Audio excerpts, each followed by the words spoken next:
this FDP and showing some interest. And the main purpose to have this FDP is the need of the hour for us. In the month of May, we have conducted one FDP on research and methodology, and we got tremendous response.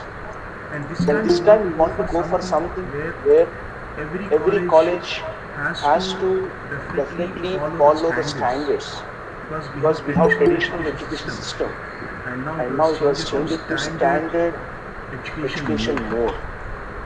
And the education philosophy has changed from subject centric to student centric. At every level, we have to concentrate on the students, and we have to get the required inputs from the students.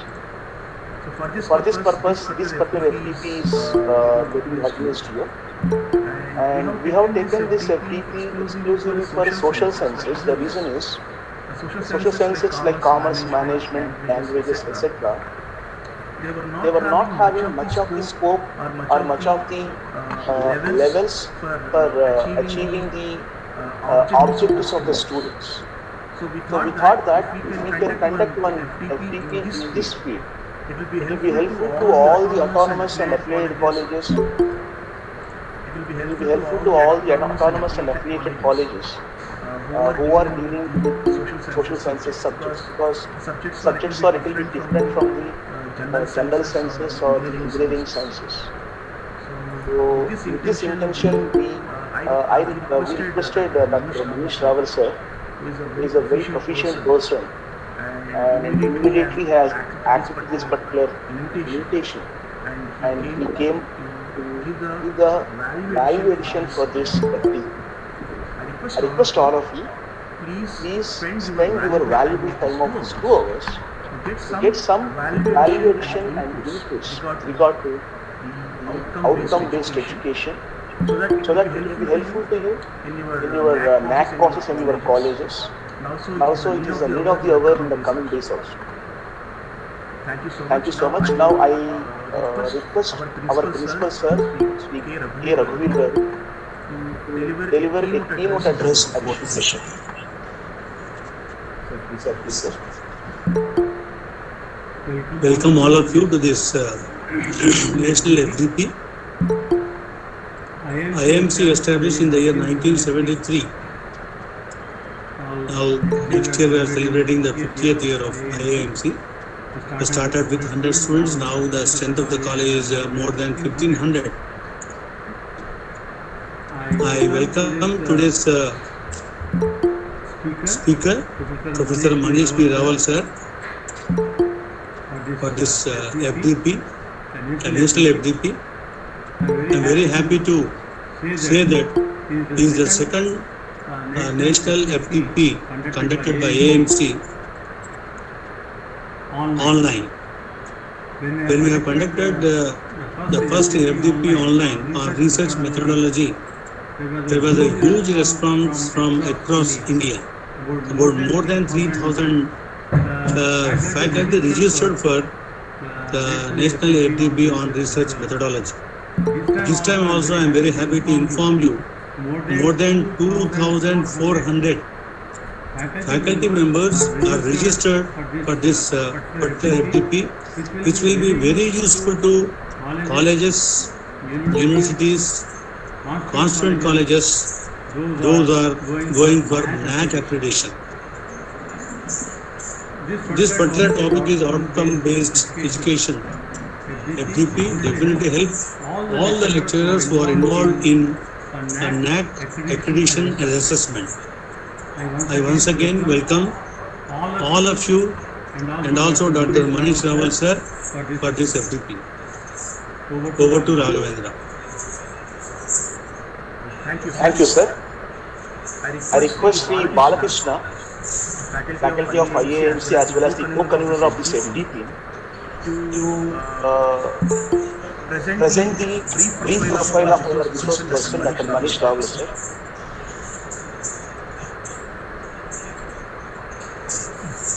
Good afternoon, sir. Good afternoon, Manish Rawal sir, and good afternoon all the participants. It gives me immense pleasure to inform the audience Qualifications of Manish Rawal sir. Dr. Manish B. Rawal, M.Com, MPhil, PhD, BTC, and SNET Diploma in Transportation Laws and Practices, Diploma in Banking, Finance, Advanced Certificate in Species,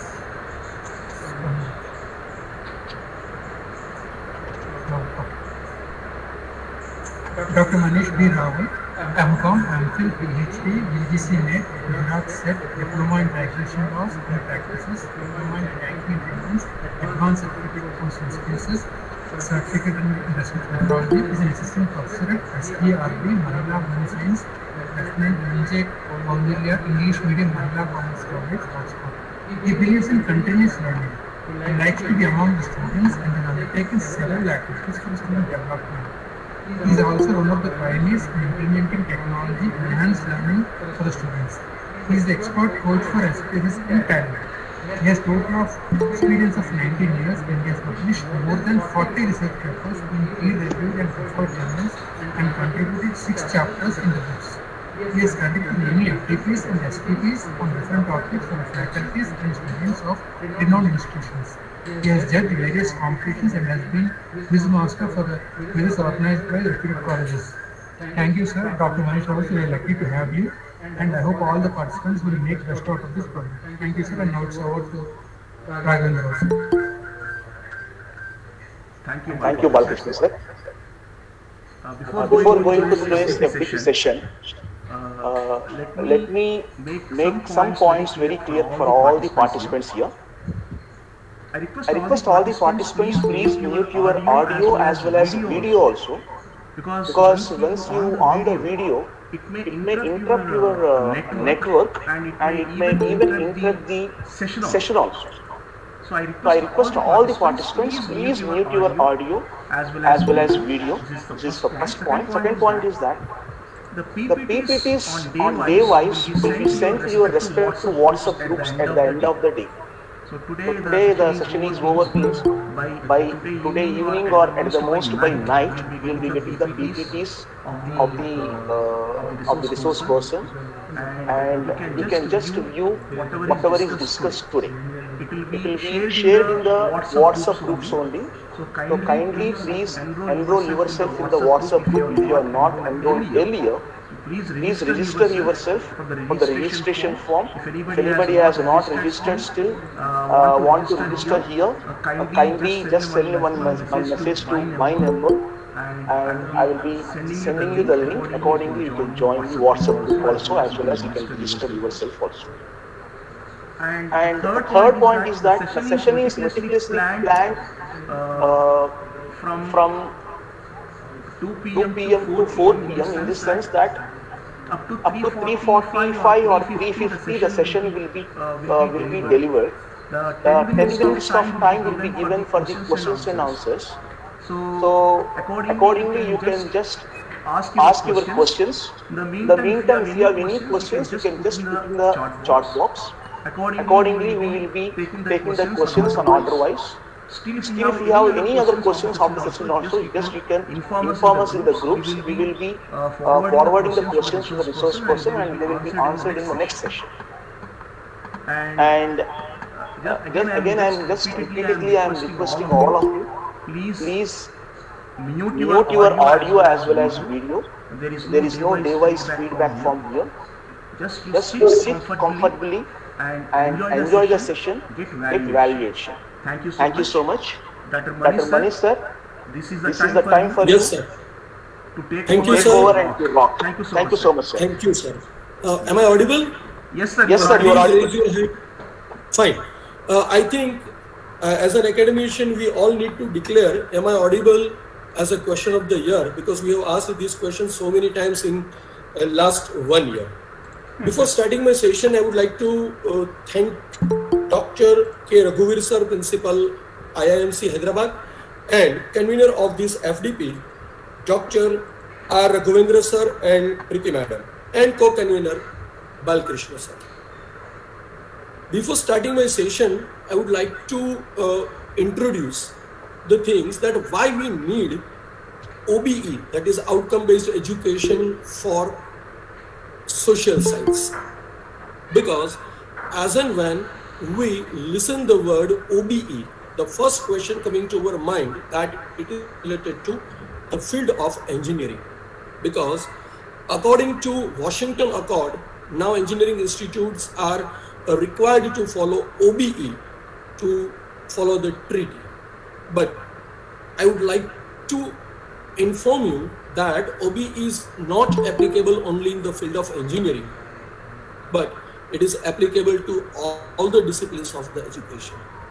I would like to mention, according to Principal Sir, there are more than 2,400 number of participants available for this faculty development program across the disciplines.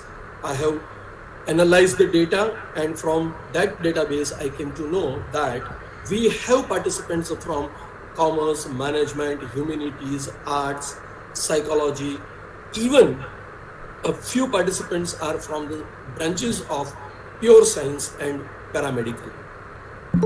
This is great privilege to me to share my views against the intellectual audience. I am very much thankful to all the participants for their huge response to this faculty development program. Let me share my screen.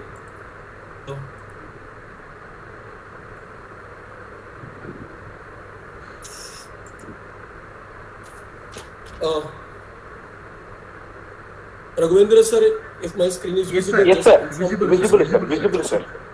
Fine. As Raghavendra sir said, we will keep continue our session up to 3:45, 3:50 on all 3 days. And after that, we will interact with each other. Because we all are teachers, and for teachers, there is nothing like question and answer. So definitely we will discuss at the end of the session. And I will try my level best to make this session more interactive. And if you feel anything, the chat box is open. You can put your opinion in the chat box so as we can discuss in depth with any of the issue. Now, a picture is available on your screen, and the person would like to learn swimming as a career option. I would like to repeat my words, as a career option, not as a hobby.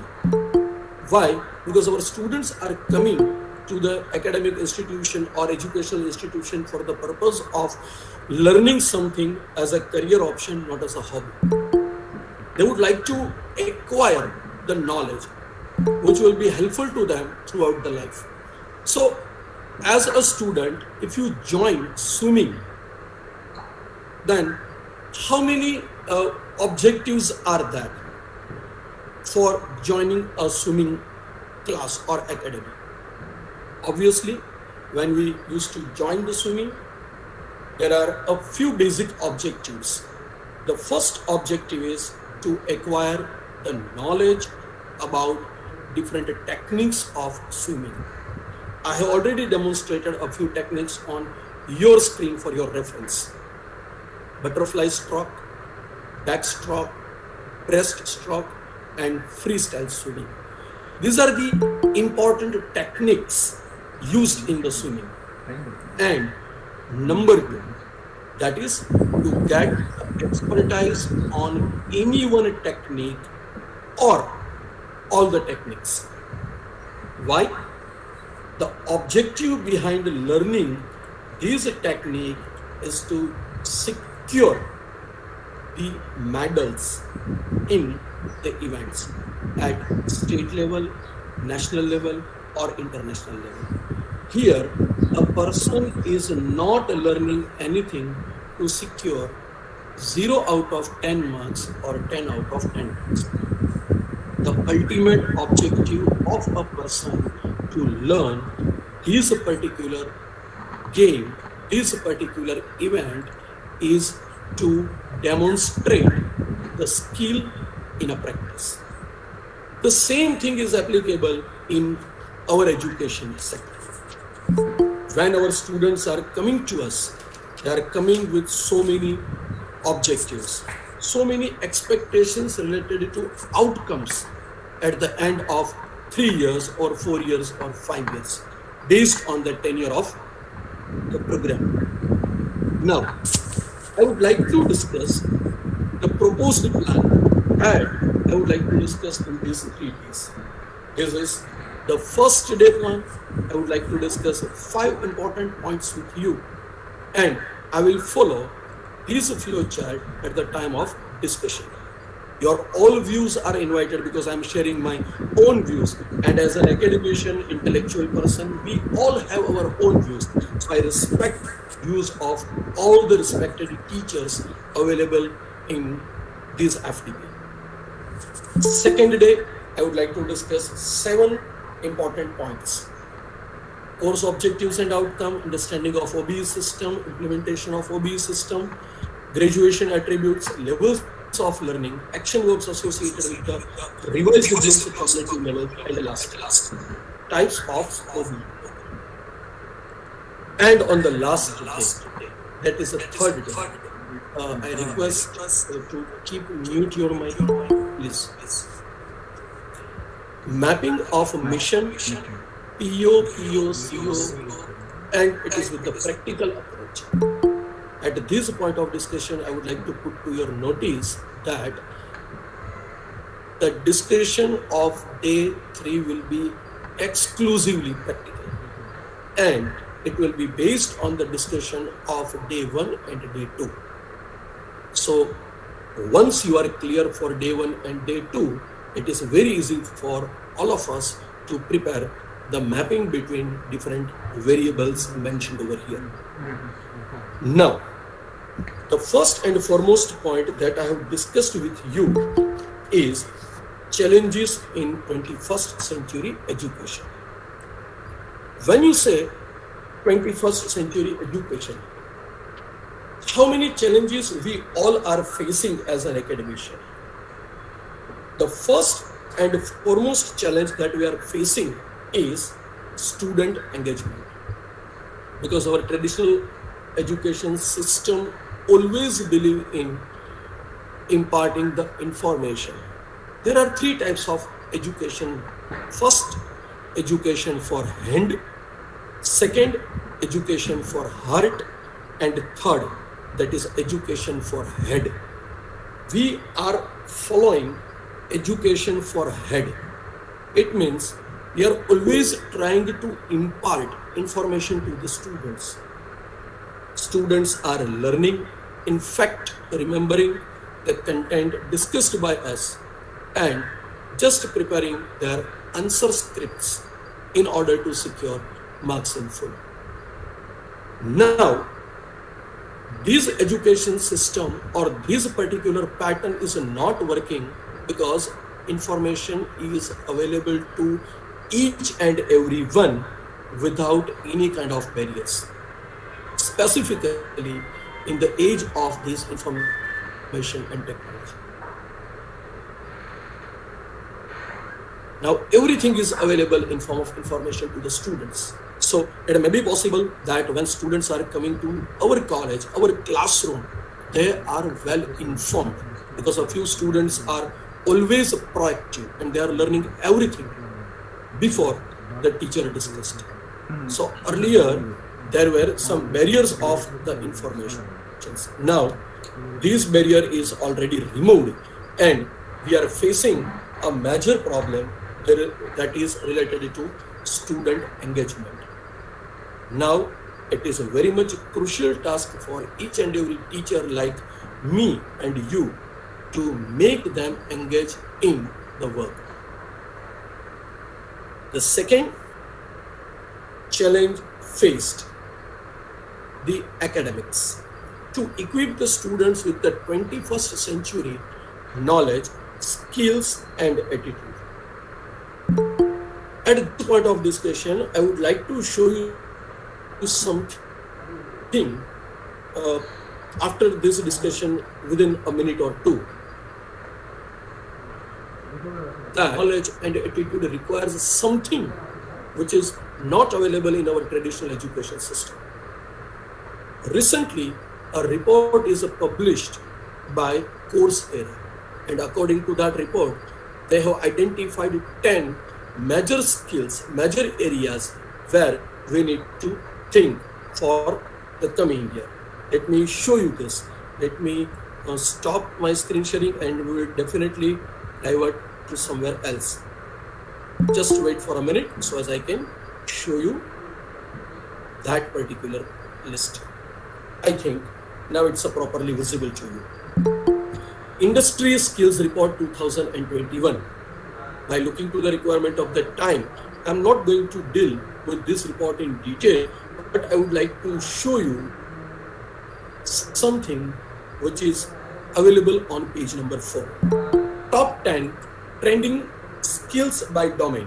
They have classified these skills into 3 different domains, that is a business, technology and data science.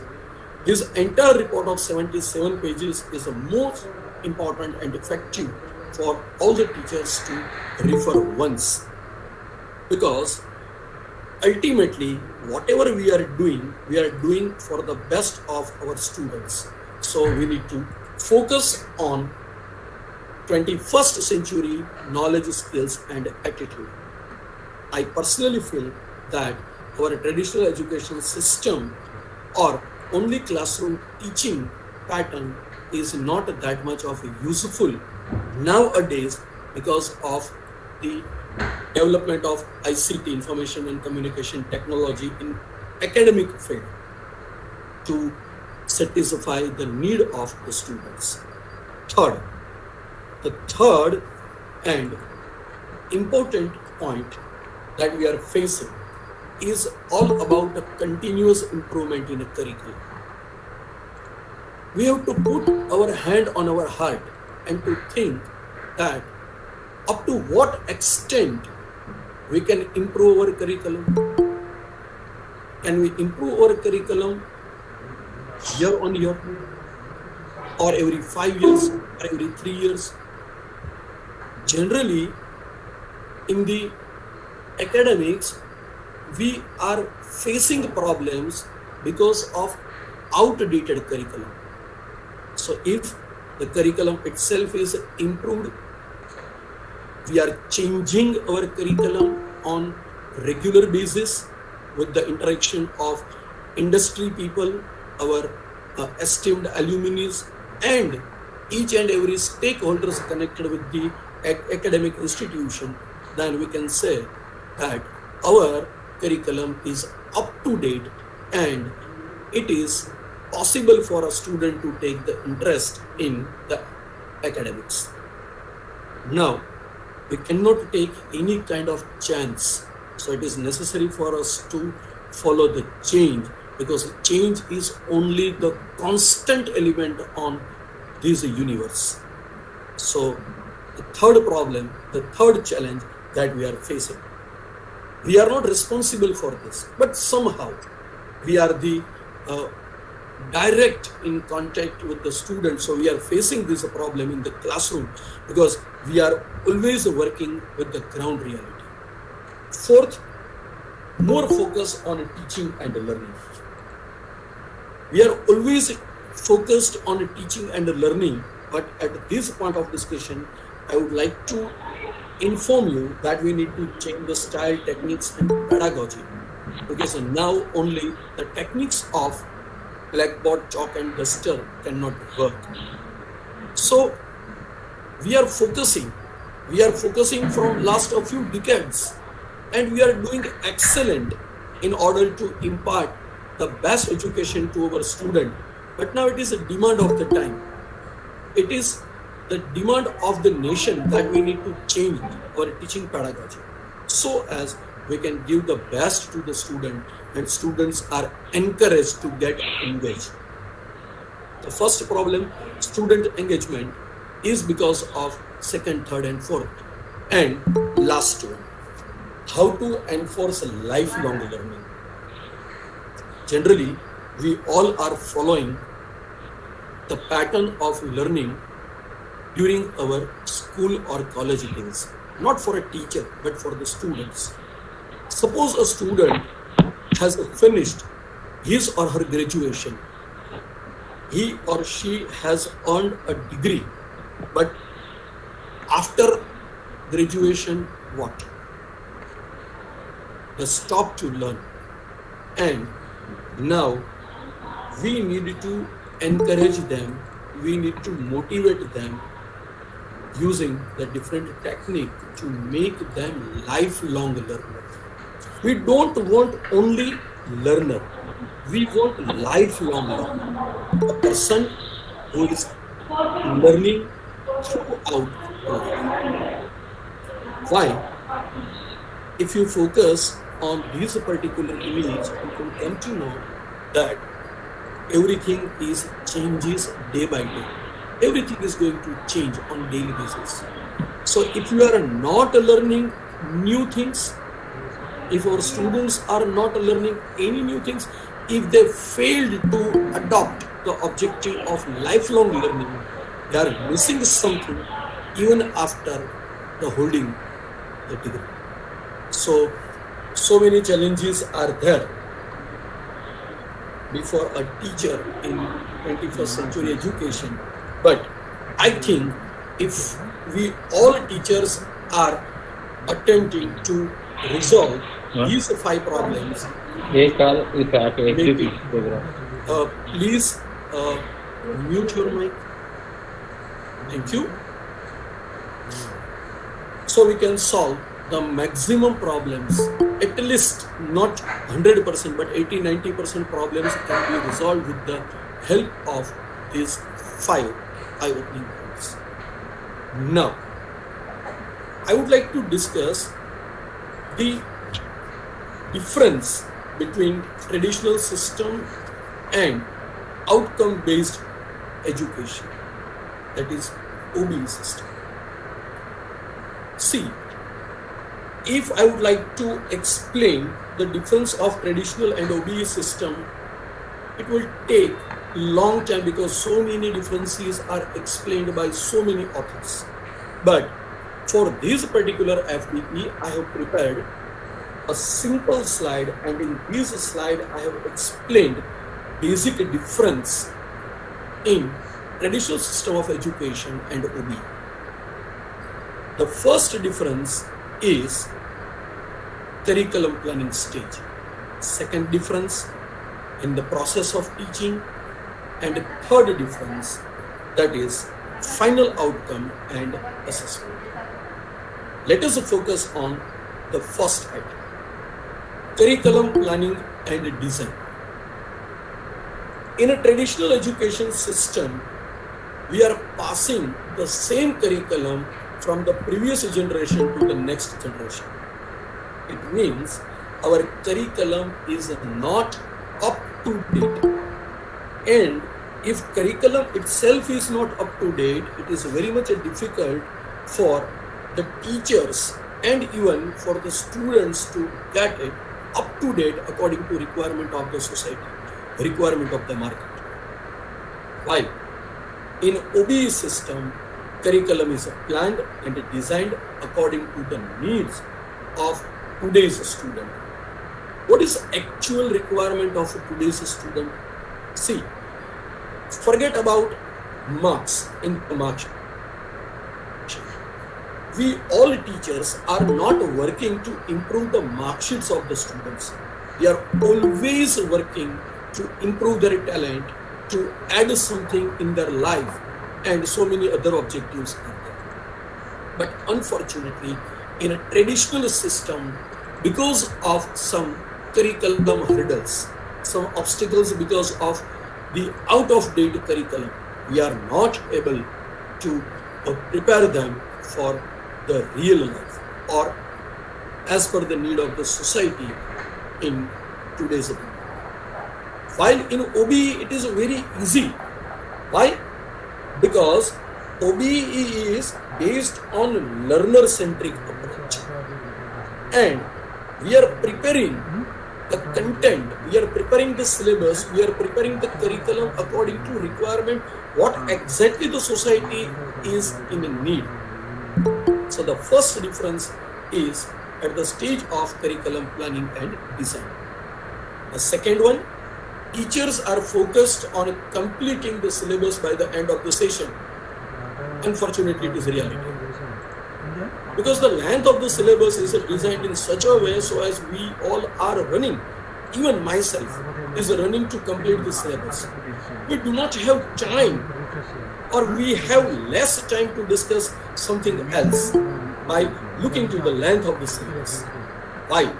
In OBE, teachers are focused on helping the students developing new skills for their enrichment. And it is the ultimate objective of academic system to enrich the students with the new skills. In OBE, learning is learner-centered. The teacher facilitates and constantly applies group work and teamwork to consolidate the new approach. Up to some extent, it is very much difficult. I am not telling it is impossible, but it is difficult in a traditional system. But in OBE, this kind of freedom is available to the students as well as the teachers. And third and last, final outcome or assessment. In a traditional, I think you all are agree with me, and you can put your opinion in the chat box after my discussion, that students' knowledge is assessed as per the grades in the examination. Say for example, we have conducted an examination of 3 hours or 2.5 hours for 70 minutes, and a student has secured 70 or 70 minutes. So obviously, we have to declare that the student stood first in the examination. But mark sheet in the marks is not that much of enough, because in OBE, the criteria of final outcome or assessment is a little bit different. Here, students' knowledge is assessed on the levels that we will discuss at the time of Bloom's taxonomy on the second time. Levels that track their learning skills. In traditional education system, we are following rote learning, because whatever the things available in the books or any of the ready materials, they are reading, and you can say it is the examination of the remembering the skill of the student, not the overall skill of the students.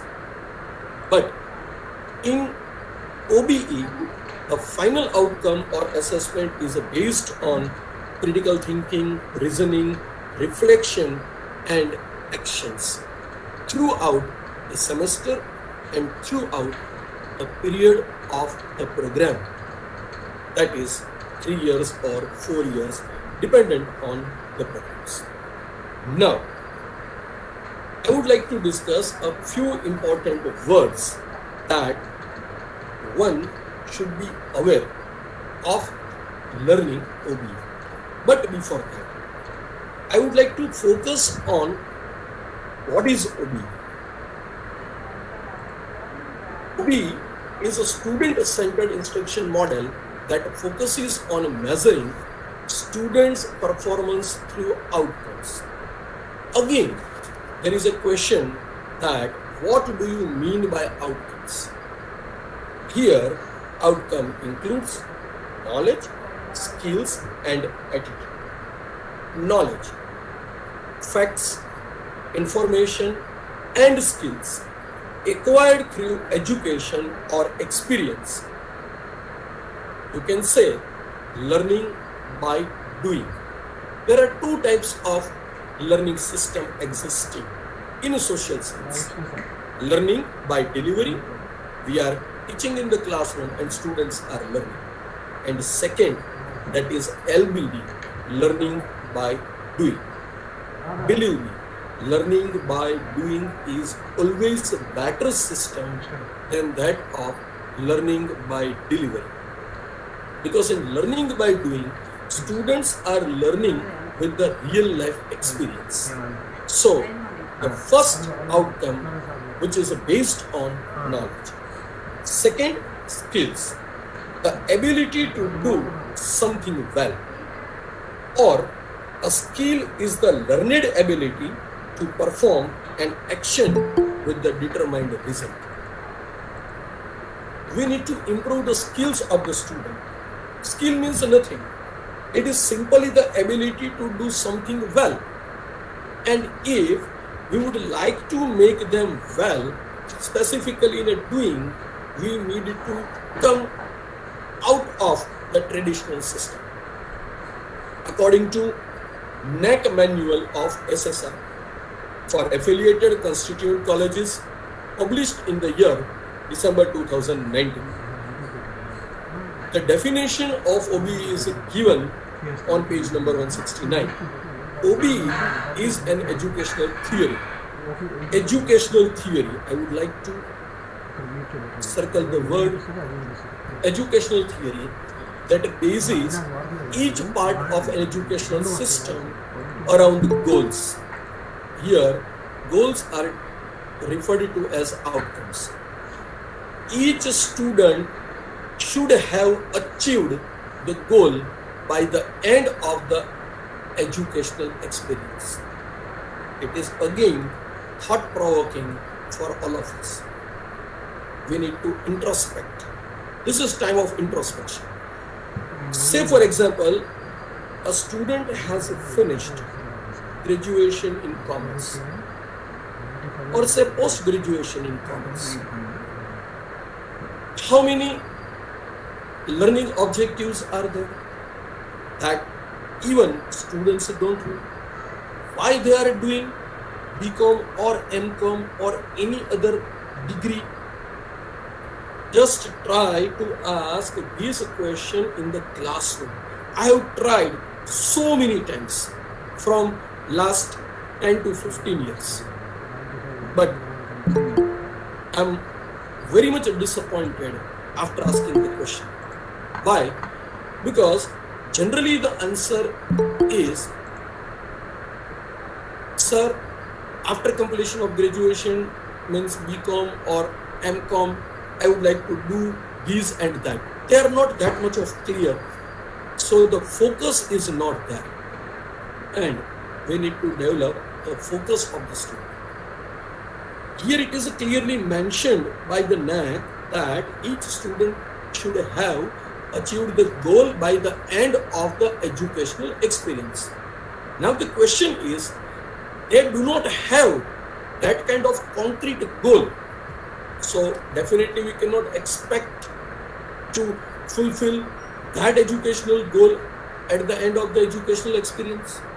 So here our role is much significant to inform that whatever you are doing with some goals, some objectives, and at least a few outcomes are expected at the end of this degree course.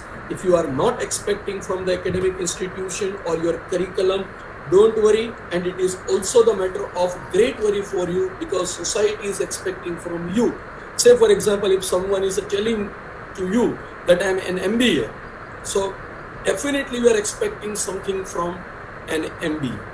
So with your program or with your degree, a few objectives are automatically associated that unfortunately not aware of by the students. So our role is much more important over here, just to inform them and make sure that our students, here it is not written a few students, it is applicable to each and every student enrolled with the education or enrolled with the institution.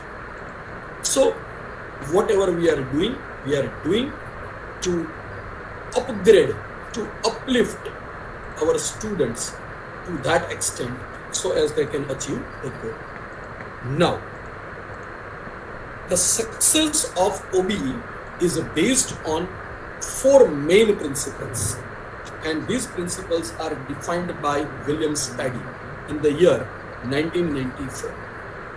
William Spady is referred to as the father of OBE.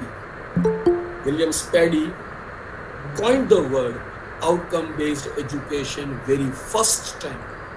So he is also referred to as father of OBE. According to William Spady, there are 4 principles. The first principle is clarity of focus. Clarity of focus on outcomes of significance. Having a clear focus on the ultimate learning results educators desired for students. As an educator, as an academician, what we desire for our students. We are continuously sharing, explaining, and modeling a clear focus with them from the very beginning of any learning experience, say from the first day of their academic life. Right now we are doing in the higher education, but even school teachers are also doing in their classes from KG to PG. So we all are doing similar tasks at a different level. We all are doing these tasks just to make it clear. If their focus is clear, it may be possible that they may focus on the learning and outcomes on one finding. Now, we need to just keep one thing in our mind, that all instructions and assessment directly aligned and consistent with that desired result. So whatever we are doing for the purpose of clarity of focus. So main principles of OBE is clarity of focus.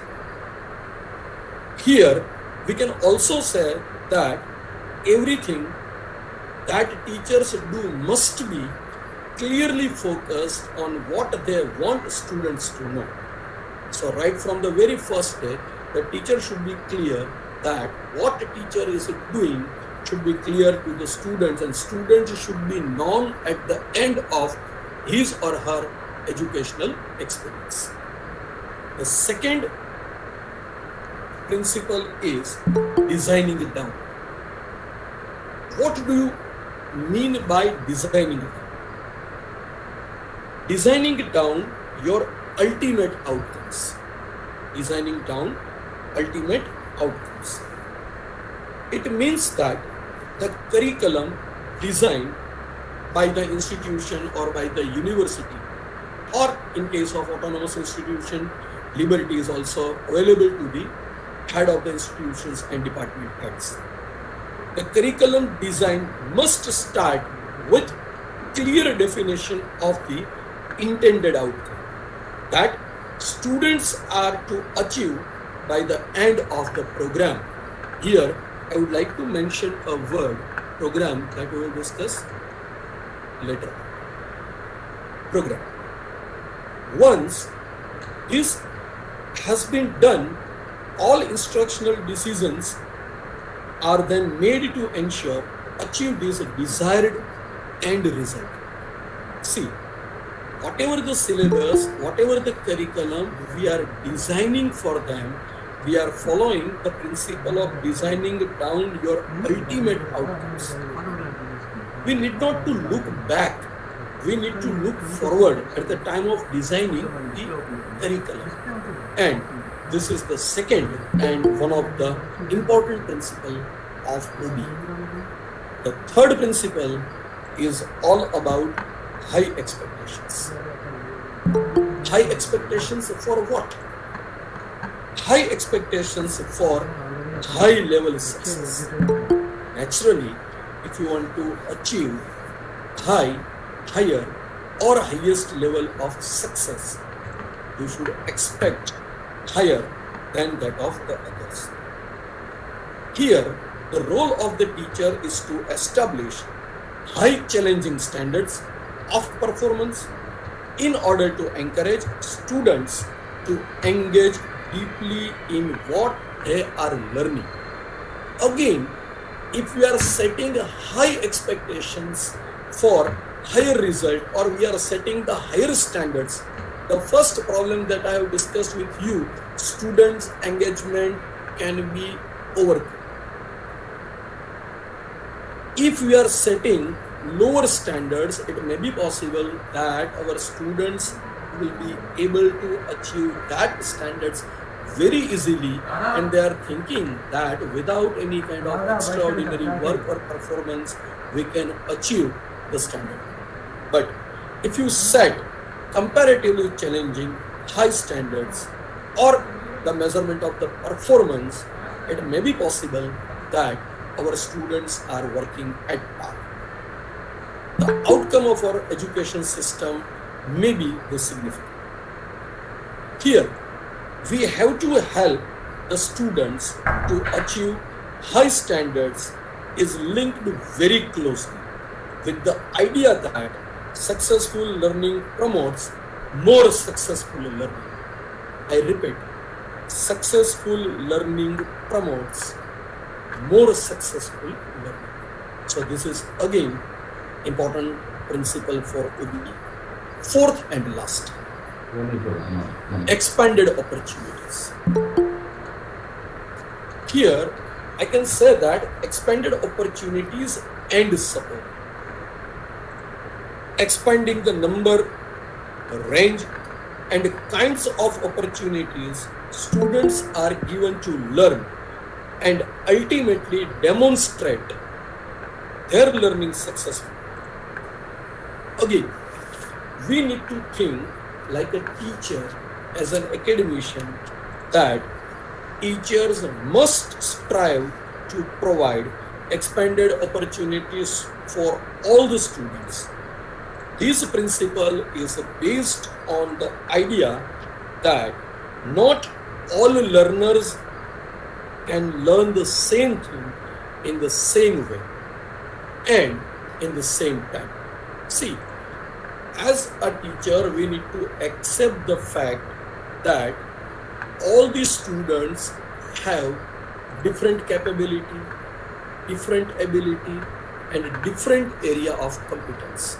So we cannot expect that all students are learning with the same momentum, with the same skill, and in the same time. It may be possible that our students are fast learner, medium learner, or slow learner. It may be possible that our students are learning from direct delivery in the classroom.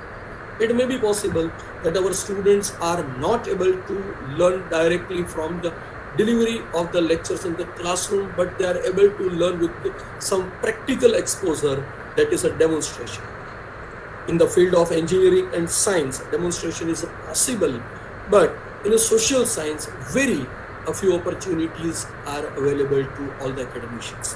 So we have to design some basic case studies, some role plays, and some other method, that is application of different pedagogy than that of learning by delivery of the lectures.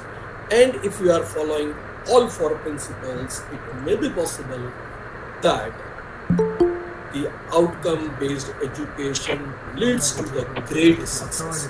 I repeat, it is given by William Spady, referred to as father of OBE system. There are four principles discussed by William Spady in the year 1994. Clarity of focus, design it down, high expectations for high performance or high result, and last, expanded opportunities. Now, let us move to the next part, and the next part is some important aspects of outcome-based education. The first, if I'm not wrong, I have already used this word over here, that is a program. Let me remove this from here, and after that we'll discuss for the next one. Program. What do you mean by a program? According to OBE, outcome-based education system, the program is defined as the specialization or a discipline of a degree. It is defined as specialization or discipline of a degree. For example, BCom with Advanced Accounting, BBA with Marketing Management, BA with Political Science, BE in Civil Engineering, BSc with Physics, and BMS, that is Bachelor in Management Studies. These are the examples. Program does not mean only degree of graduation, that is a bachelor. Program includes diploma, post-graduation diploma, bachelor and masters, even MPhil and PhD. Now MPhil is no more in the system because of the introduction of NEP. So sooner or later it will be removed from the system. Here, when we are discussing about the program, I have given a few examples for your easy understanding. Generally, we are using the word degree, BCom as a degree, BSc as a degree course, BE as a degree, BB. But according to outcome-based education system, the word program is defined as the specialization or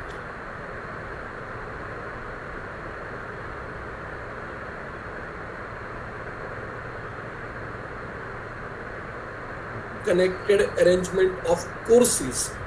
Again, a word that I need to write over here. We will discuss this word in detail later on. Courses, co-curricular activities, and extracurricular activities to accomplish predetermined objectives leading to the awarding of a degree. Now, here we need to focus that objectives leading to the awarding of a degree. Do we have any objective to award the degree? Again, it is a matter of question and thinking for all of us. We have decided a few papers, say for example, BCom, say for example, BE.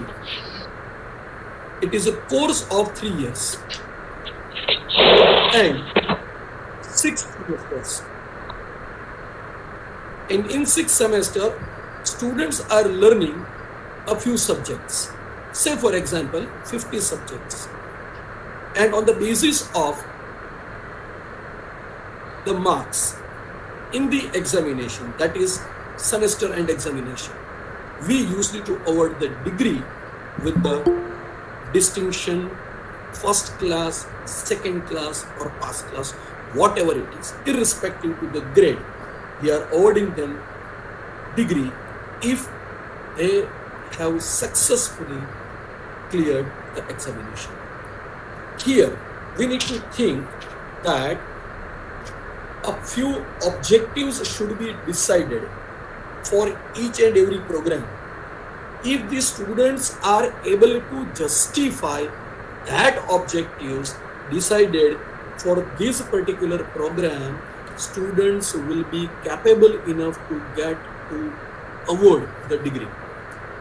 But if these objectives are not justified or satisfied, they need to work hard to justify the objectives. But anyways, right now we are learning a few basic things related to the term program.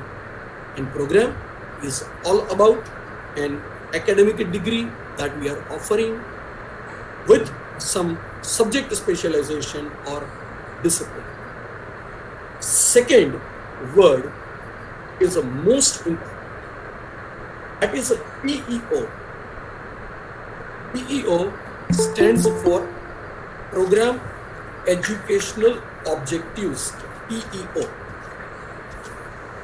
What do you mean by PEO? I have already written the meaning of PEO on your screen. PEOs are broad statements that describes the career and professional accomplishments. The first word is a career and second word mentioned over here is a professional accomplishments. That the program is preparing the graduates to achieve. For example, suppose a student enrolled in an academic institution for a program, say degree. Now, what we are expecting from that students in the beginning of a few years after completion of the graduation. Say for example, in the year 2021, Mr. X has joined a program called BBA. It's simple, not honors. So definitely, Mr. X will complete his BBA in the year 2024. So after 2024 means after getting the degree, after awarding the degree of graduation, what the students, what a person, say for example Mr. X is doing in the first few years, the PEO of a program are the statements that describe the expected achievements of graduates in their career. Why?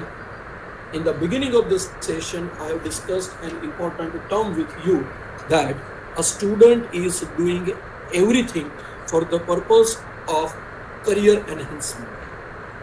They are pursuing the degree or academic qualification as a career option.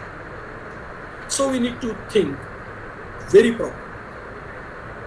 And we are always focusing on these things, that what a student is able to do or what we are expecting in terms of achievement from a graduate.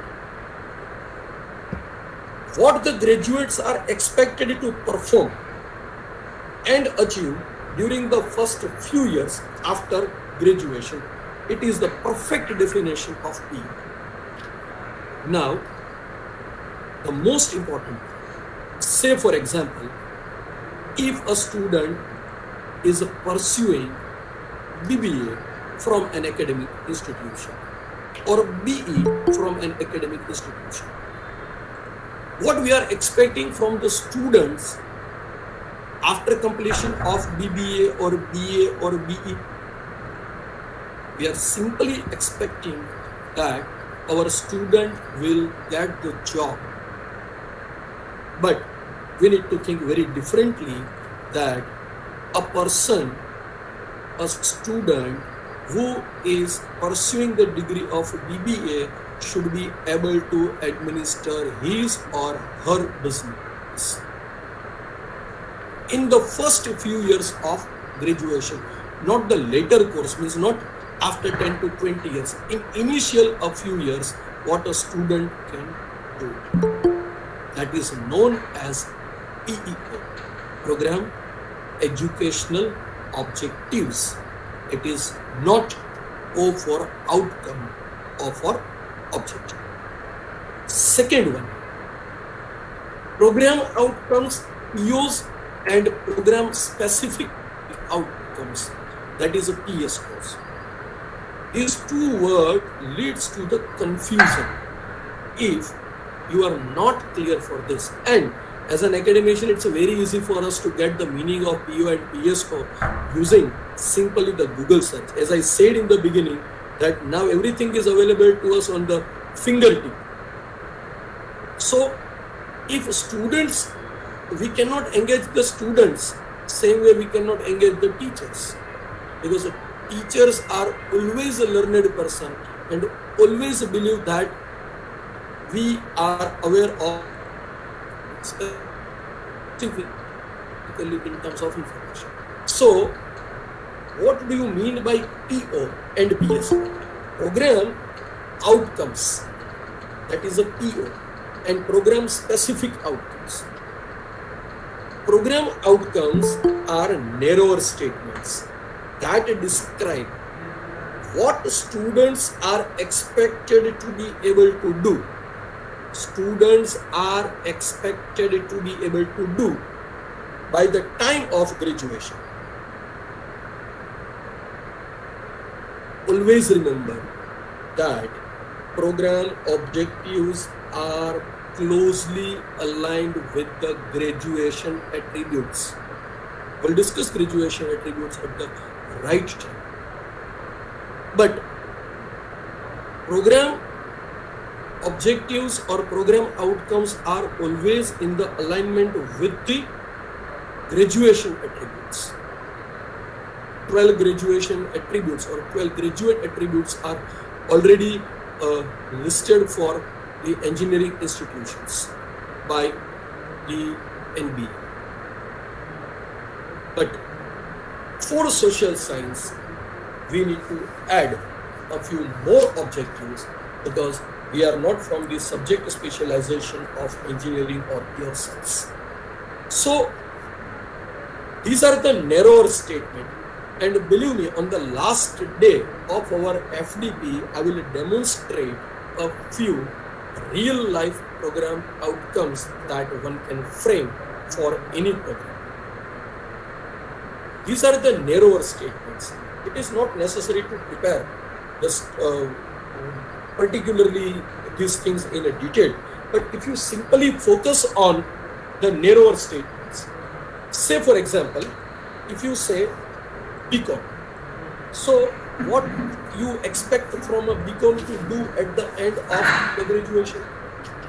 If you say BA in history, BA in geography, BA in any language, so whatever the things you can discuss with the student.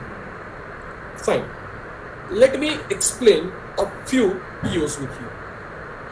Say for example, we are discussing for a course and the course is a BCom. As I am a faculty member and a lifetime learner of commerce faculty, I always give you the example of BCom and BBA. You need to connect this example with your own subject. BCom, the specialization is advanced accounting and taxation. So when a student enters to the course BCom with advanced accounting and taxation, the student should be aware of a few basic program objectives or program outcomes defined by the institution or by the university. Say for example, first objective, an ability to apply knowledge of accounting and taxation. I repeat, an ability to apply, right? Knowledge, this is not the matter of information, this is the matter of knowledge of accounting and taxation in a real life. For example, suppose a student completes his graduation in a BCom with accounting and taxation. Do we expect from the student that the student is able to file his or her income tax return? Answer may be yes or maybe no. If answer is no, it means the student is at the level of remembering the skill only, not at the skill of application. Second program objective for your reference, an ability to develop each student to be critical thinker and strong decision maker. Very simple. Critical thinking, it is a need of the hour. Decision making, irrespective to the discipline of our academics. Forget about discipline. Forget that we are from science, commerce, arts, humanities, languages, or any other branch of the academics. Forget everything. Decision making is a skill.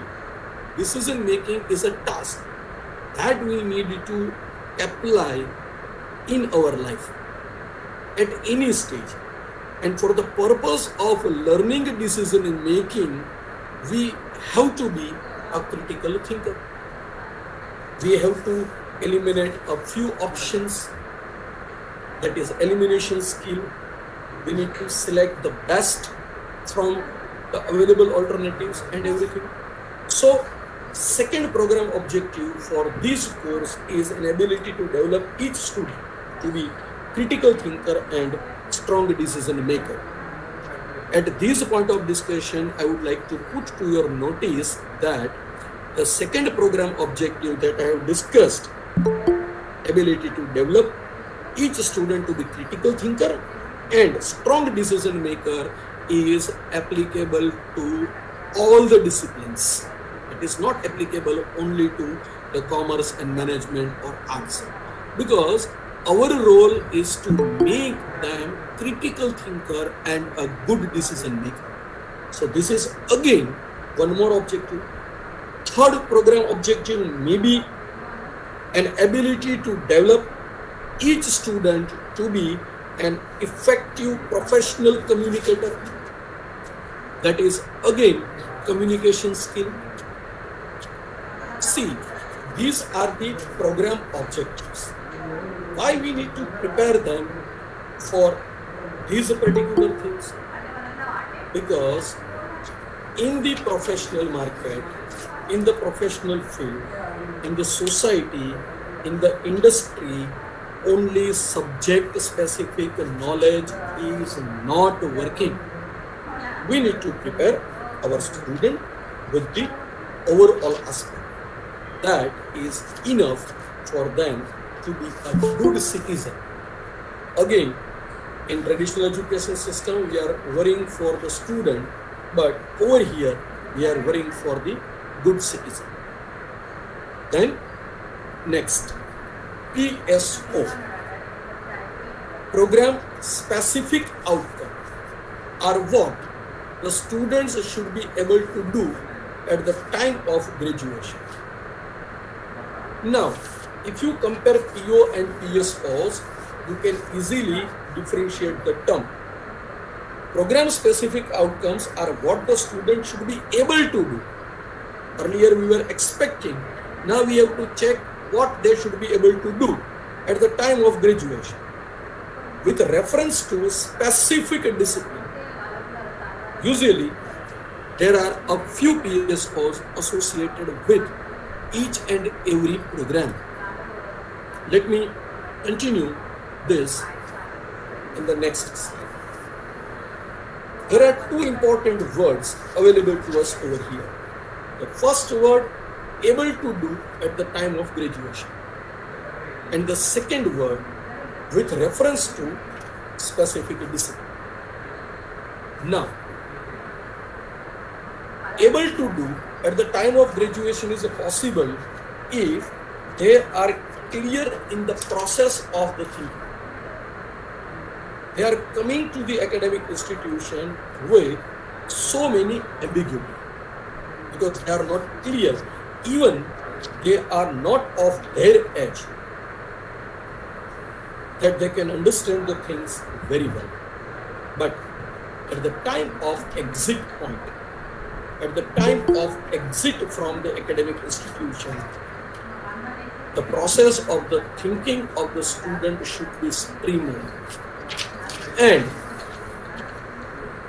if it is a streamlined, they are able to do at the time of graduation.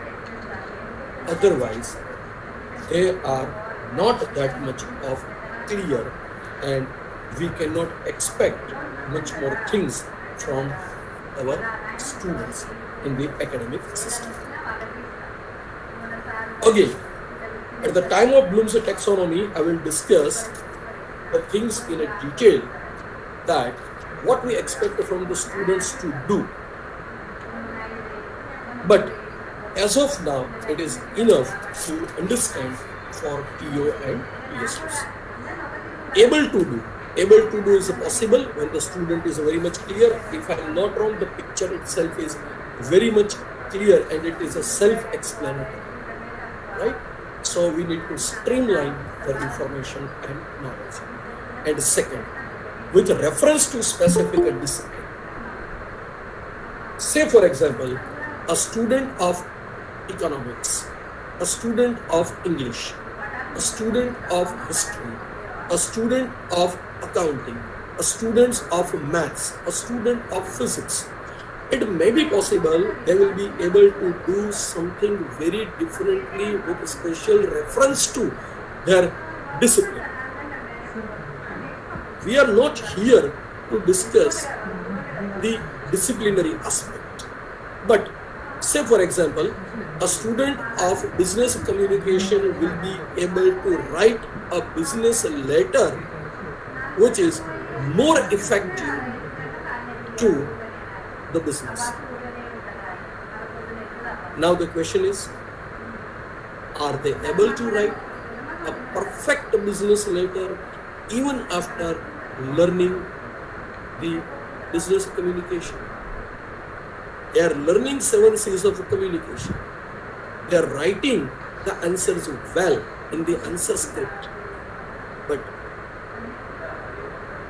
do we confidently tell to the people, to the society, that they are able to demonstrate a knowledge of business communication to the society? So the program specific outcomes, say for example, as I discussed just before a few minutes, that if a student is learning, if a student is pursuing his graduation in accounting and taxation, it means at least we can expect, or at least a student will be able to file or start filing the income tax return. If a student is learning accountancy for 5 damn years, I repeat, 2 years, that is 11th standard and 12th standard, then in graduation for 3 years. I don't know how many faculty members are available in this FDP from the commerce and management. You can just put in the chat box of either YouTube or just Google Meet. So please mute your Google Meet. I request to please mute your mic so as we can discuss. Thank you.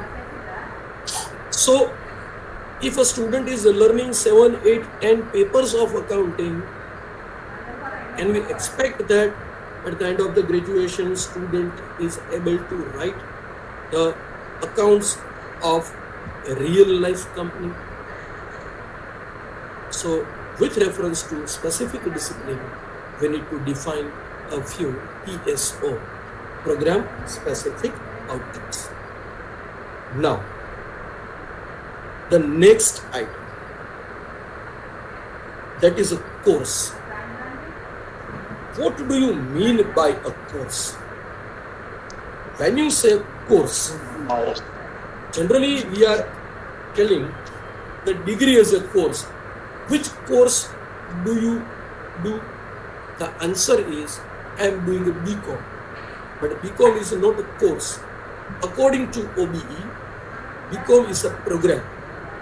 So what is a course? Course is defined as theory, practical, or theory come practical subject studied in a semester. So here we need to understand the things well. Course means a subject. Course means a subject. Subject may be of theory, may be practical, may be theory or practical, and perfect blend.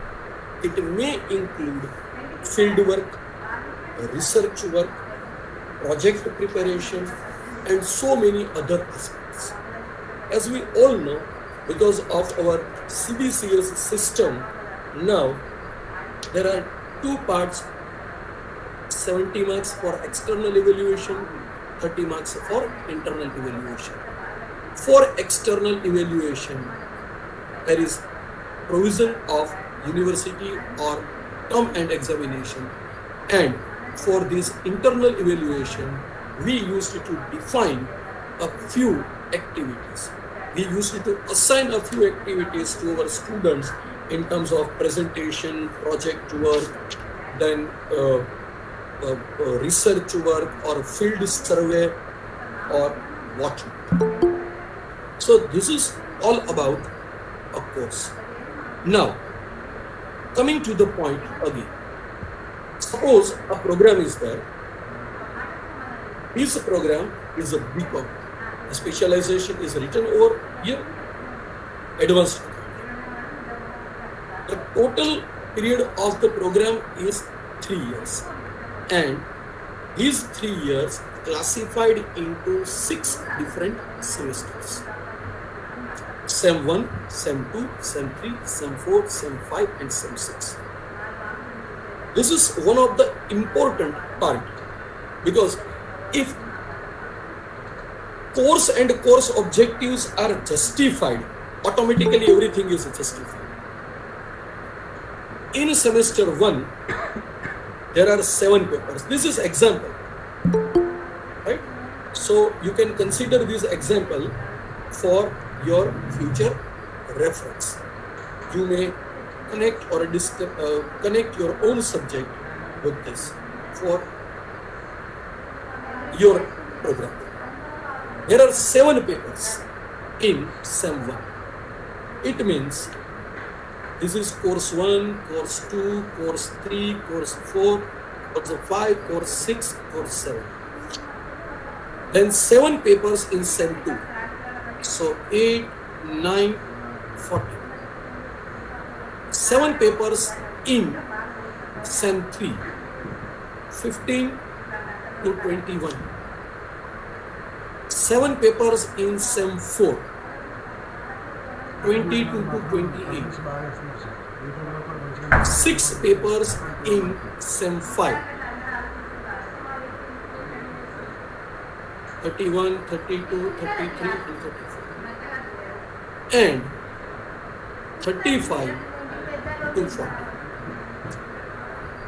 It means during the tenure of 3 years of the graduation, that is pursuing the BCom,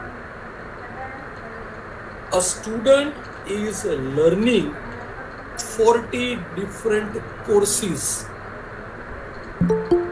We used to refer these courses, right? We used to refer these as a subject. But according to the definition and aspect of the outcome-based education, these are the courses. Here, the name of the program is a BCom.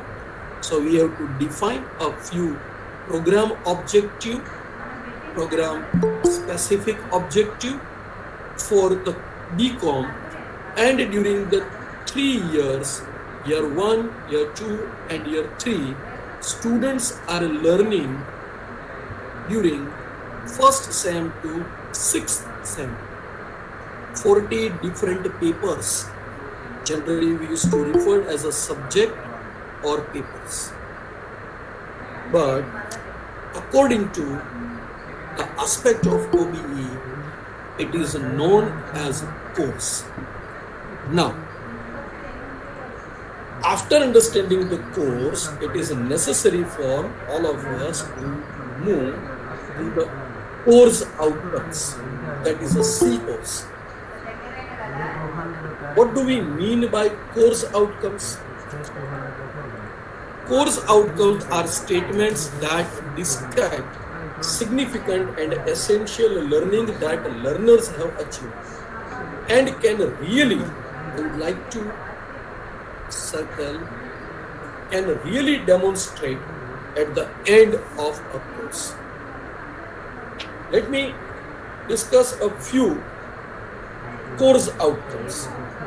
Say for example, our subject is business communication. Our subject is business communication, or you can say communication skill. Communication skill is one of the most important subjects irrespective of the discipline, right? So the first course outcome to help students to understand the process of effective communication. At the end of learning the business communication, the students will be able to understand the process of effective communication, not the communication, effective communication. Second objective maybe for this business communication is to help the students to understand the different types of communication, that is verbal communication and non-verbal communication. And to make students excellent in written communication, verbal and non-verbal. So it's a verbal. Then come to the written communication. Students should be able to write a letter for the professional proceedings. At least at the end of the course, they should be able to differentiate the things that it is a formal letter. And in a formal letter, what we are expecting, the student should be very much clear for this things. And last, to develop students' excellence in oral communication. So everything is covered. As I discussed with you, I have given example of a communication skill. Communication skill is one of the soft skill. See, our students are required to demonstrate either a hard skill or soft skill. Say for example, a student is able to prepare the accounts of a business. That is real life experience of the student at the end of the graduation. To write down the accounting is a hard skill. For the engineering participants, to prepare the software is a hard skill. But to communicate well with the others, it is a soft skill. So communication skill is a soft skill and it is included in almost all the disciplines. And that is why I have given this example to you. Now, after discussion of the course outcomes mentioned over here, I would like to discuss one more important part that I have mentioned on the screen. Learners have achieved and can really demonstrate. Now, two important items. First, that is, learners have achieved, and second, can really demonstrate. Sometimes students are able to achieve what we are passing to them. Say for example, tips for effective communication, tips to prepare a perfect or a good presentation. So it may be possible that the student will be able to write down all 5 points discussed by a teacher in the classroom. Students will be able to collect the information from different sources. Students will be able to refer the books from the library because students have library access, and students will be able to narrate all 5 points in the examination in such a way so as students can score 10 out of 10 marks. Do we consider 10 out of 10 marks as a success? Unfortunately, yes,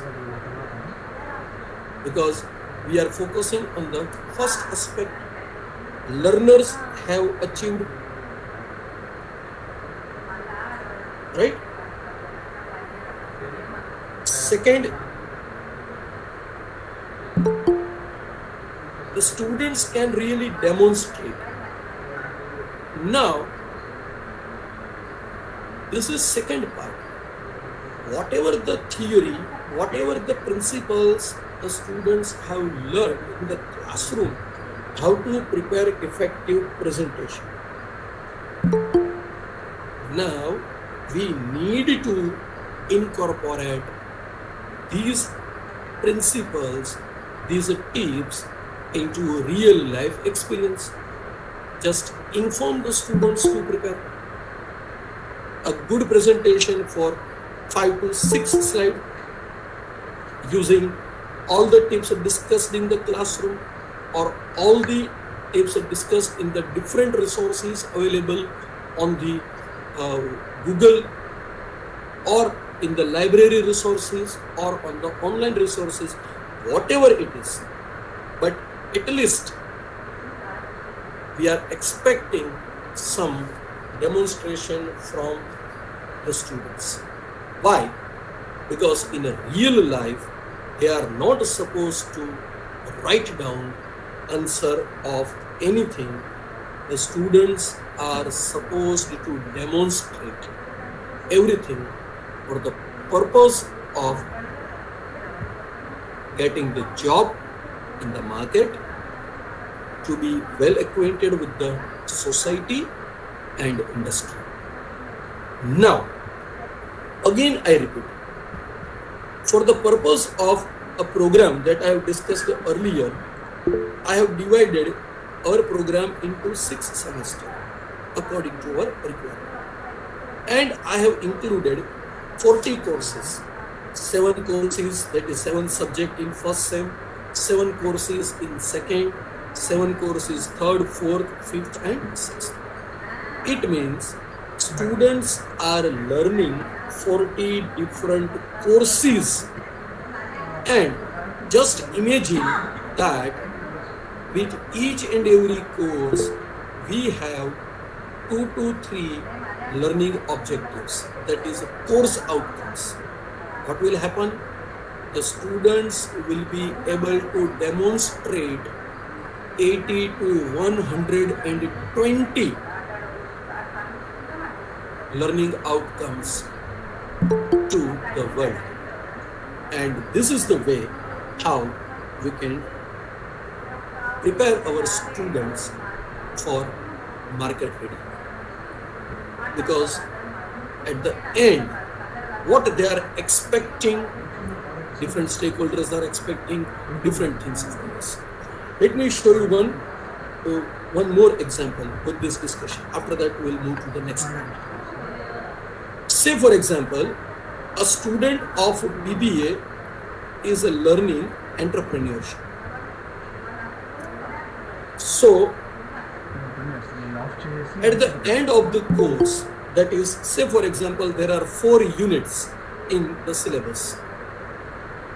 Unit number 1, unit number 2, unit number 3 and unit number 4. Now we need to think once that after learning 4 units related to the subject of entrepreneurship, student will be able to undertake any kind of entrepreneurship activities. Students will be able to do his or her own startup, because while learning the theory, now students are aware of the risk to the entrepreneurship, the risk factors that an entrepreneur is facing on day-to-day basis.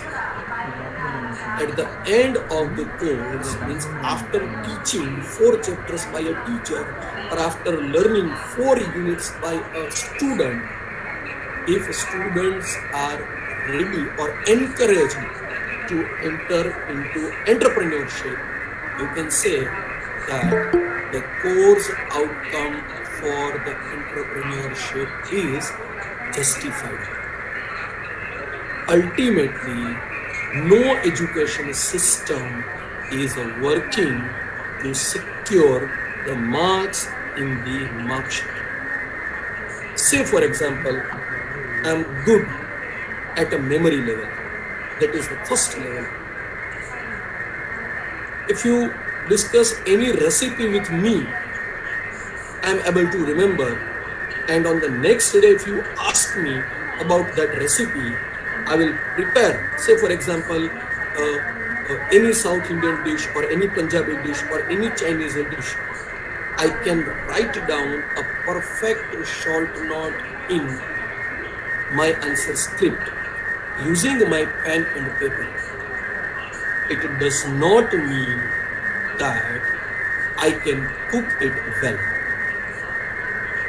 And the world is in need of the peers or the person or the fellows who is good at application, not good at remembrance. Now, to end today's journey, I would like to quote a thing, a journey to student-centric approach. OBE is nothing. It is a journey to student-centric approach. Later on, we will expand this. This is not only student-centric, it is student-centric, it is a society-centric, it is stakeholder-centric approach. Right now, it is a teacher-centric approach because curriculum is designed by the teacher, not by me and you, but someone who is designing the curriculum. Ultimately, they are teachers like us. So, they are in need of some consultation with the market, consultation with the industry experts and everything. That we will discuss tomorrow in the session at the time of the implementation stage. So, as I believe, it is a journey to student-centric approach. At the end of the third day, all the participants will realize that it is not only student-centric approach, it is student-centric approach, it is society-centric approach, or it is all concerned stakeholder-centric approach. As I have decided, I would like to give you some activity, and this is activity for day 1. After that, I will definitely explain a few questions available in the YouTube because I am parallelly checking the comments and questions available in the YouTube link. You can prepare a course of your interest. I'm very sorry to say I'm not the man of engineering and pure science field. So I'm not good in the subject of pure science writing. Right? But you can prepare. Yes? Many don't. Please mute your mic.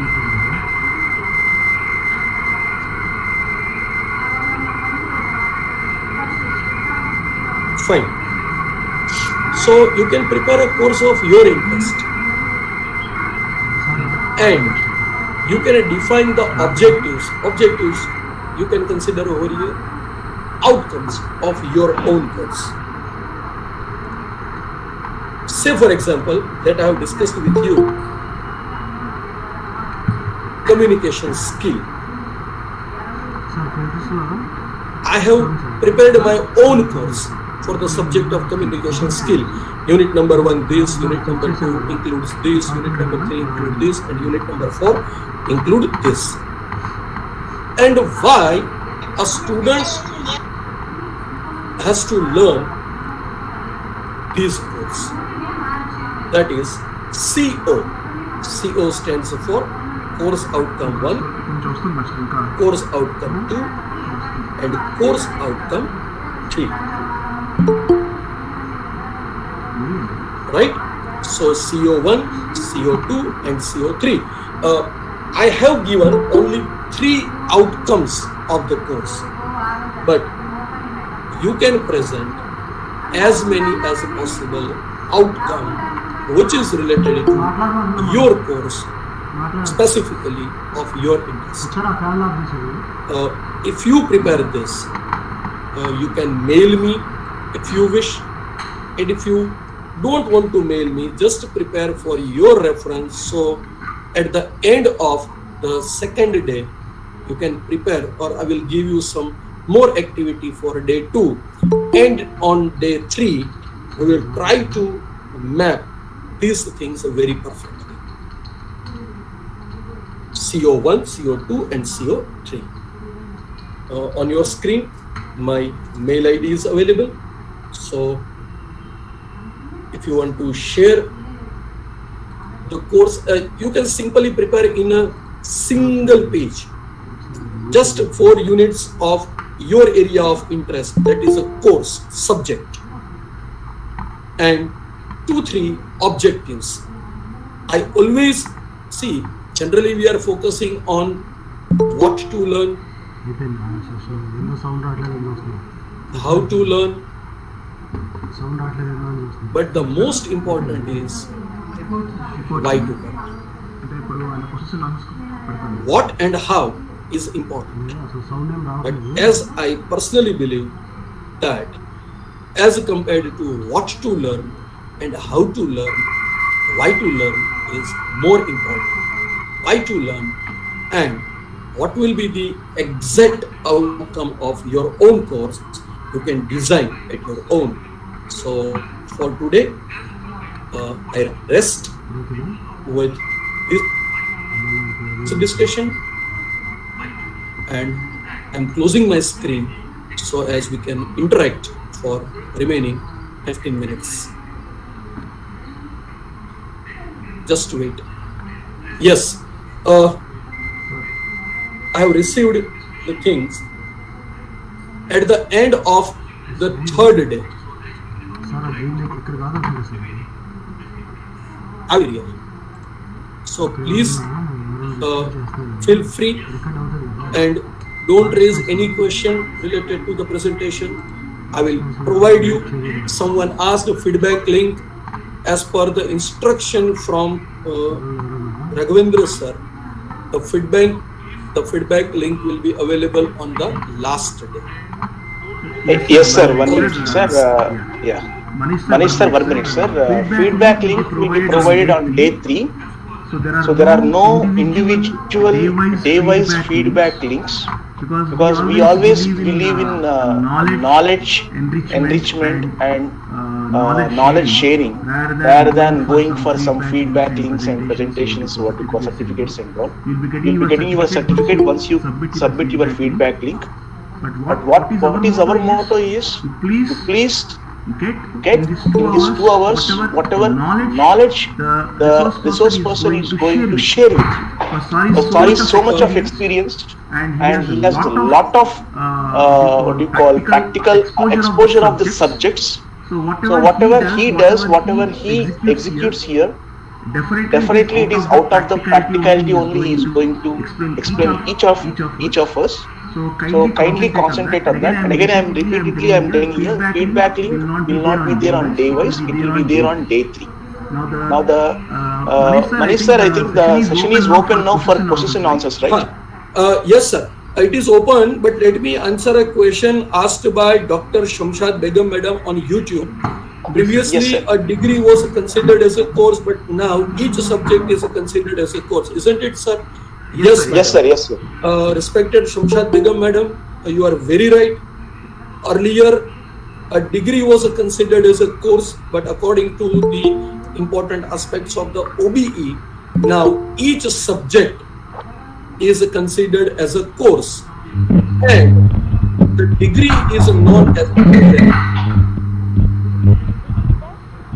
I hope, madam. Kanya madam, please mute yourself, madam.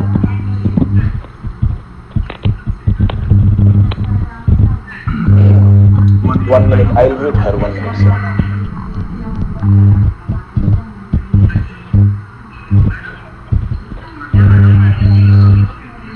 Yes, sir. Yes, sir. Done. Yes, sir. I think I have checked chat box of even YouTube and our Google Meet.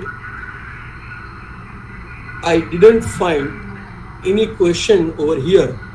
So if you have any question or confusion related to the topics discussed by me so far, please feel free to ask. We all are in the stage of learning. So with the mutual discussion, it may be possible that some of the concluding remarks will be there at the end of the third day. The platform is now open for all the faculty members. Kindly interact because Even we are the faculty members. even I have seen that a few members are very much senior. So please, you can even share your inputs. Even if you want to add something, if you want to ask anything to me, I'm ready to answer your questions. So there is a question here from Any tips to Veena engage? Yes, sir. Veena madam asked that any tips to engage irresponsible and immature students, sir. Madam, in the beginning of the session, I have discussed a few important items related to challenges to the 21st century education. So you can use anyone or more. Say, for example, if students are irresponsible or immature, how do we say that they are irresponsible or immature? It may be possible that they are not interested in learning through the traditional method, or they are not happy with the learning with the book, pen, chalkstick, duster, or marker and whiteboard method. So if we are applying different method like demonstration or case study, or just madam, you just try once, provide them, give them an interesting topic or any topic of their interest, and just inform them to have some field work. Definitely they will be doing it great. I have seen that sometimes a few irresponsible by the first glance, if they are irresponsible or immature, it may be possible that they are good. They are good in some other activities. So here learning does not mean that learning through the traditional method. It may be possible that we may engage them with some different activities, and it is all about learning. So now the role of the teacher is also different. Say, for example, if I'm teaching a sampling to my students in my classroom while teaching the research methodology, it may be possible that the different methods of sampling are not easily grasped by them. So what I'm doing, I'm giving them some practical task and giving them a cheat or a piece of the paper with 2, 3, 5 questions, and inform them just collect the data. Don't collect the data from your known, collect the data from any unknown person, right? So they are doing it well, and it is the way of learning. How to enhance motivation among early adolescents to get better outcomes? Madam, Geeta madam asked this question simply, madam. The answer in one line: we need to change the pedagogy.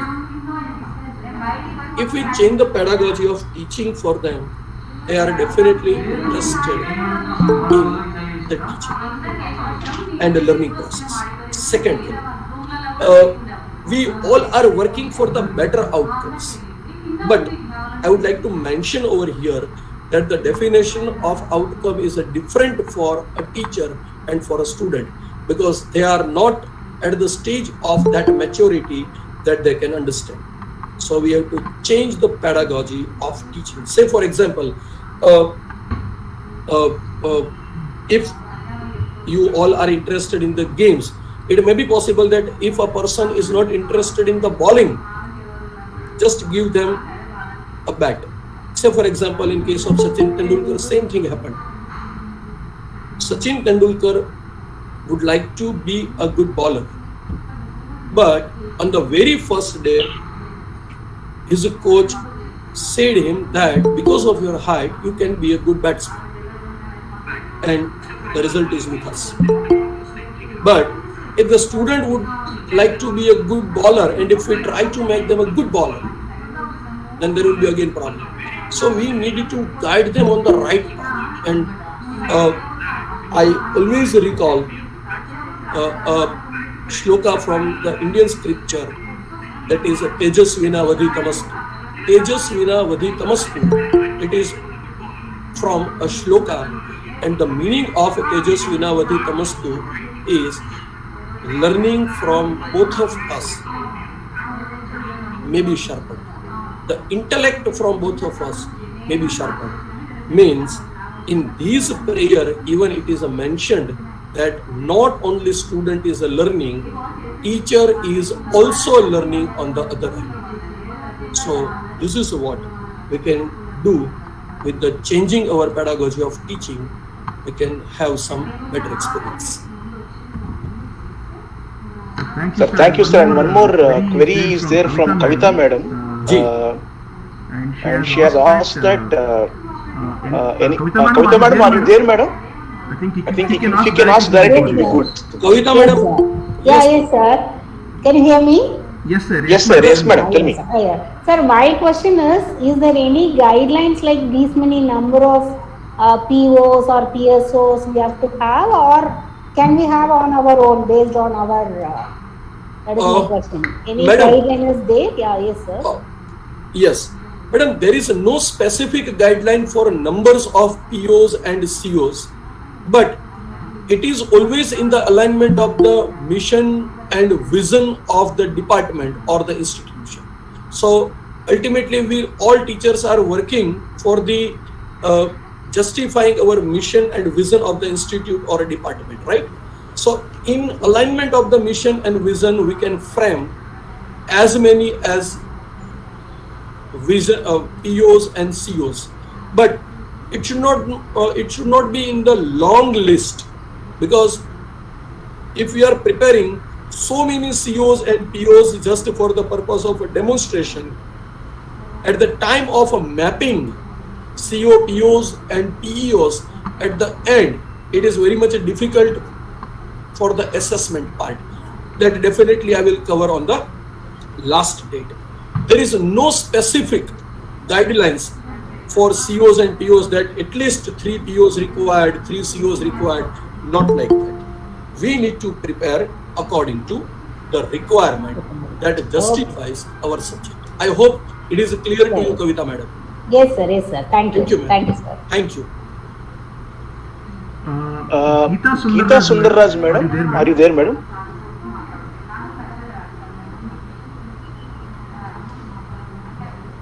I think she has left just before a minute. Okay.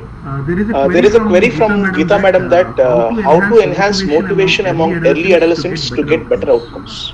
Sir, I already given answer of Geeta madam. Yes. We need to change the pedagogy of teaching. Yes.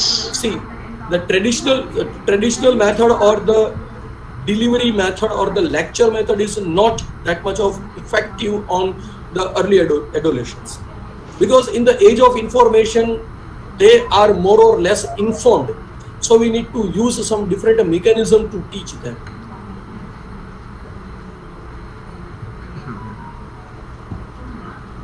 And sir, one more thing, we have to change the method of the assessment. Generally, we are assessing the student on the basis of their answer script.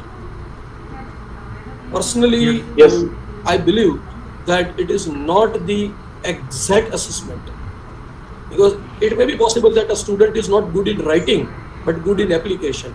But as we all know, there is no value of the good in application. There is a good in writing the answers and the answer script. Gagan Manocha sir asked about feedback or attendance link. Raghavendra sir. Yes, sir. Gagan sir, already we have informed that feedback and attendance link is not there, in the sense that it is not day wise. It will be there on day 3. So our intention is to get first of all knowledge on every day, and on third day, while we are in the validity and all, we will be sending the feedback. You please provide your valuable suggestions on the program, so that we can enhance the quality of the program in the coming sessions also.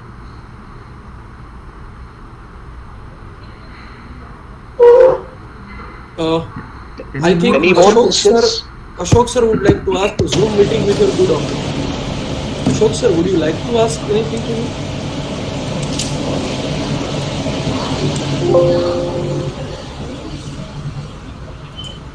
I think I think sir is having some meeting with his college, it seems.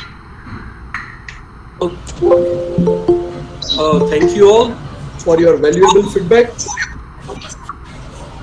Someone, yes. Someone, sir, one more minute. Someone asked in the YouTube that kindly brief on attainment of POs and COs. Madam or sir, on the third day, I will explain everything with the practical aspect, and definitely you will be clear with the attainment part. Right? Sir, one more question is there that any criteria of COs for core papers? Sir, there is no specific criteria for either core or allied papers. Yeah. Yes, sir. Yes, sir. Is Is there any criteria of COs for the core papers? Yeah. Clear?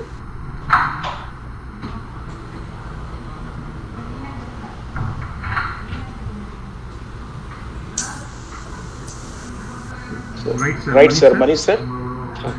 So there is no specific, sir. There is no specific criteria for CO is concerned for core paper, right? Yes. Irrespective to the paper, a teacher or the coordinator of the subject or the team can frame a few COs for the course is concerned. Right, sir. So any more doubts from any more what do you call it? Queries from the faculty committee here?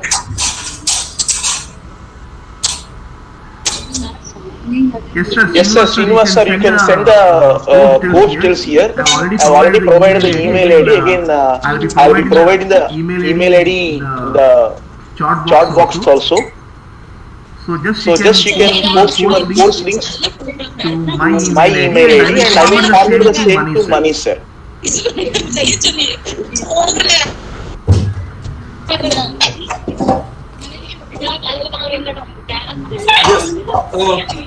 Veena madam has one more question. Are courses with less outcomes undermined? Sir, One minute, sir. Courses are directly associated with Manish, sir, 1 minute, sir. Let me mute two people here because there was lot of noise is there. Okay.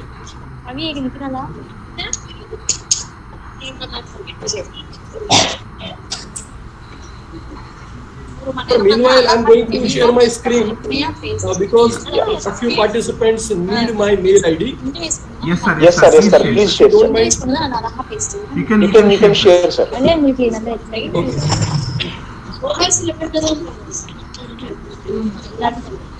Please note my mail ID. MBR 19770810 @gmail.com. Sir, I have muted the participants. Now you can answer the questions, sir.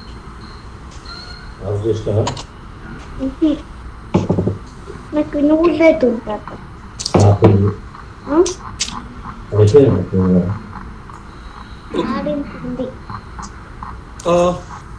Yeah, 1 minute, sir. Let me Srinivasa Padmakar sir, I have shared my mail ID. I hope you have not down that. Thank you, sir. Nidhi Patel madam, feedback link will be available on the last day.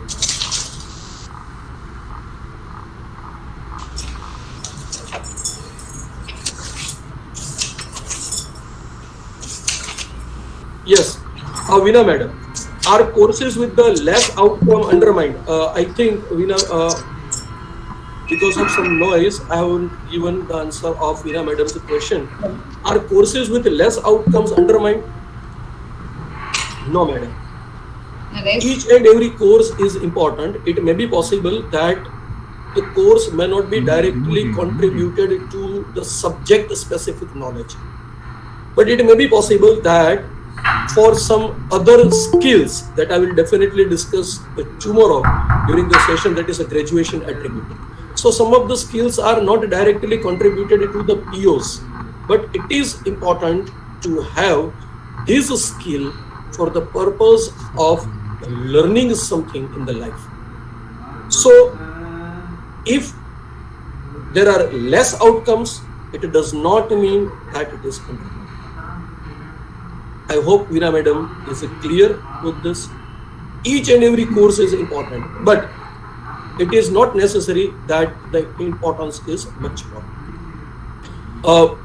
I would like to inform to all the participants available in the Google Meet as well as on the YouTube that on the third day, I will provide material of these FDP content I have used over here to you, because again I believe in sharing and caring, and knowledge is always for the purpose of sharing, not for the purpose of restoring.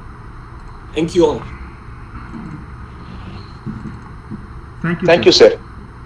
The recorded video link is also will be provided very soon. Don't worry.